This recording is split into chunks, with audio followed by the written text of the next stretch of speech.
All right, there's two shocking things right now that I know you're looking at. Number one, where did my beard go? But number two, let me tell you about this banner and why it's so important. Not only because the Rams won, but because I understood how to love my neighbor. Let's go.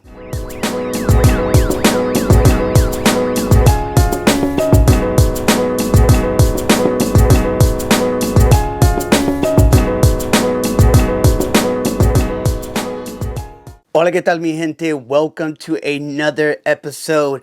First one ever that your boy here literally did chop off his beard, which is still a little bit of a shock. I used to always stay clean cut, but these past few years, I maintained a beard. Just prior to COVID, so I had a beard for a while now. But my name is Cruz el Boricua. I'm really excited to present to you guys stuff around cultura, faith, y conexiones, which today is Fuel Pasión Friday. For all of Los Angeles and for all of those Ram fans around the world, we had an amazing week, an amazing game. Shout out to the Cincinnati Bengals. Such a close game. But more importantly, let's give a shout out to all these amazing speeches that we saw throughout the parade. Like I said, I've been drinking a little bit, so we having a good time. It's gonna think like this for at least the end of the week. So we world champion. Clearly, they were having a really, really good time. And my hope is that each and every one of you got a chance to be able to celebrate, enjoy Super Bowl weekend, however that looked like. And I hope you had an opportunity to be able to check out many of the community activations that were actually presented. All thanks to really some really good friends out there that I know specifically. And really, when I think about Black history, I really want to honor my guy, Christopher Hicks. Chris, I just want to honor you because you are creating the momentum of literally creating this legacy when it comes to just Black culture with our brothers and sisters. Sir, I just want to honor you, and you are truly making history for your family as well as for the city of Los Angeles and beyond. I presented to you guys this banner that I had to tell you this story when it comes to going to the World Series or going to a playoff game or going to the NBA Finals, the Olympics, World Cup.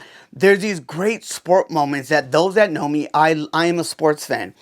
And one of the things that I've understood was that when I was a kid back in 1988, my father had a chance to go to the World Series, the Dodgers versus the Athletics. Many of you guys know this famous photo here of Kirk Gibson when he hit that home run and kind of just pumping his arms. He was hobbling on a knee. And that was a moment that I would never forget. But I was so excited that the Dodgers won that game. But then the second one, realizing that my dad comes the next day to visit, and my dad leaves me a banner with a bumper sticker and the buttons. That's how it was back in the day. They no longer have those like kind of combos, unless I could be wrong, but I haven't seen those combos in a long time. But it's kind of like the little flag, and then it has a bumper sticker, and then it has a big button, and it was all around the World Series. And I was like, Dad, how did you get this? And my father goes on to tell me that his boss, his friend, coworker, invited him to go to the game. I was devastated, to say the least. Fast forward. Most recently, we've had the opportunity to be able to share about understanding our neighbors, understanding loving others, understanding to be able to love others around you in your community, in the workplace. And that's something that's kind of a tall order if you really think about it. But I will say this. One of the beautiful things that I enjoyed was that I shared that with our youth. And I shared that with my boys.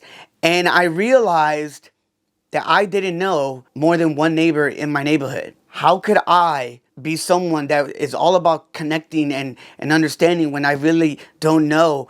Outside of like my apartment complex, I know nobody else within the neighborhood. The common nods and hello and kind of buenos dias, but I've never had a chance to actually engage with someone. Many of you guys may have followed me on Instagram and saw when the Rams posted. I ran and I posted a video of my neighbor, Will. Let me tell you about Will.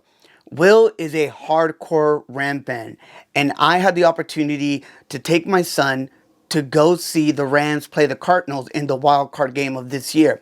They gave us each the Rams fan, and I'll post a photo here because I posted it, of this yellow towel that we got a chance. We got two of them. My neighbor's house, he has this Ram flag that now he actually changed it out. He put a new one.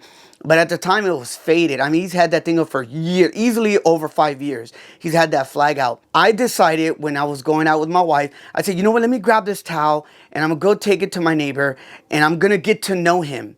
I knock on the door. He actually opened the door, and sure enough, he had a Rams jersey on. The Rams weren't even playing that day, but he had the Rams jersey on. And I told him, hey, man, my name is Cruz. And it was funny because he recognized me. He goes, oh, you're, you're the son-in-law to Pedro. That's my father-in-law's name. And everybody knows my father-in-law in the neighborhood because of all the fruits and everything that he has in the front yard. And sure enough, I say, yeah, I'm actually his son-in-law.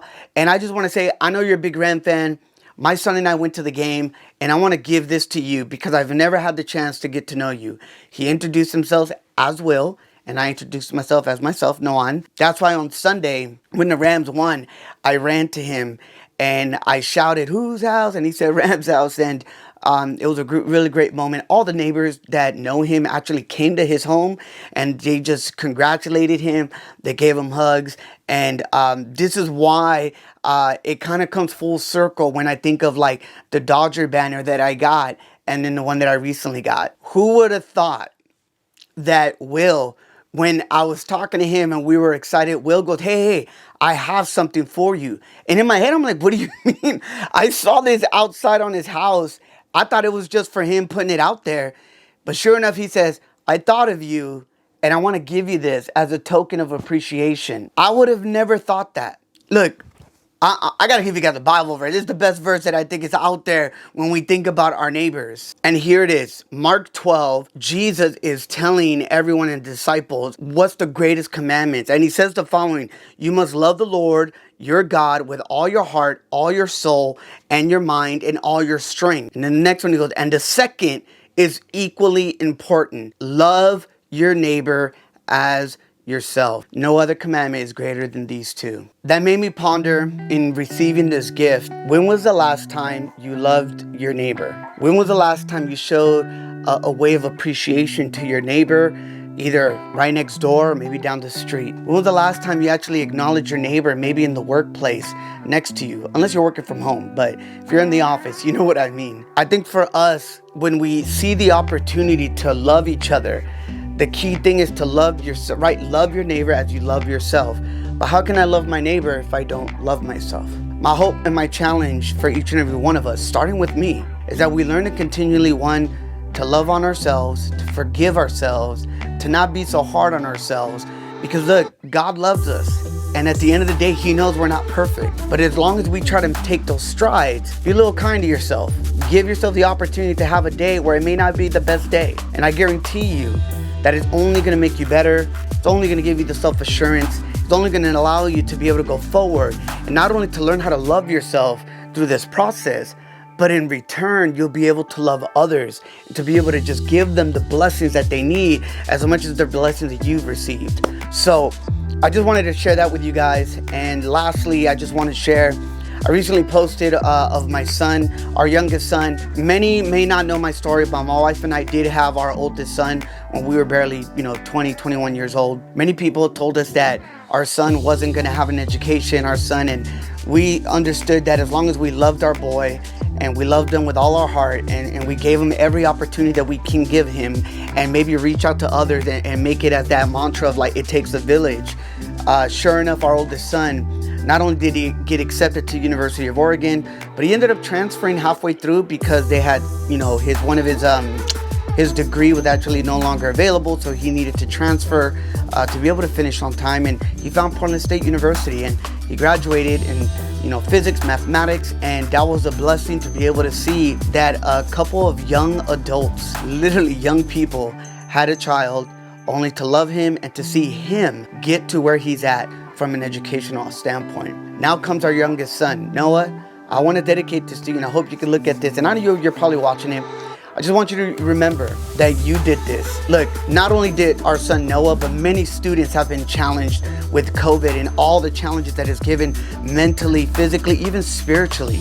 And I think for us, when he was hit the hardest, it was a little concerning. We didn't know if he was going to make it. But one thing I did tell him, and that was the one thing that came to his mind, and we've said this, and this has been our mantra: it's not how you start, but it's how you finish. Son, I am so proud of you because you've been accepted And I know you have a couple other pending letters, but you got to accept. And it's up to you of where you want to go or what decisions you want to do.